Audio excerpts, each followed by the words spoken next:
আমাদের Indonesian batik প্রিন্টের shirt এগুলা সামার জন্য এখন যারা একটু কক্সবাজার চাইতেছে তাদের জন্য সর্বোচ্চ শার্ট এগুলার প্রত্যেকটা কালার কিন্তু অনেক সুন্দর। আমি দেখাই দিচ্ছি এটা, এই যে একটা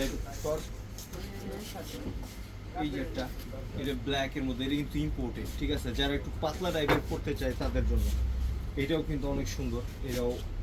এটা ভার্সাচি, এটা সুন্দর একটা প্রিন্ট ব্ল্যাক অ্যান্ড হোয়াইটের মধ্যে। এই যে একটা আছে, এটা ইন্ডিয়ান শার্ট, এটা কিন্তু অনেক সুন্দর। এগুলো সব ওইটারই আরেকটা কালার। এই যে এই একটা শার্ট লুই ভিটনের প্রিন্টের, একটা শার্টই সুন্দর। এগুলো সব মানে একটু কালারফুল, যারা কক্সবাজার বা একটু কালারফুল পছন্দ করে ছবি তোলার জন্য তাদের জন্য এটা সর্বোচ্চ শার্ট। এগুলা প্রত্যেকটা শার্ট এখানে আমি আরো দেখাচ্ছি। এই যে একটা কটন বডির মধ্যে, এগুলো যেমন ছিল একটু সিনথেটিক টাইপের মধ্যে। এই যে একটা, এই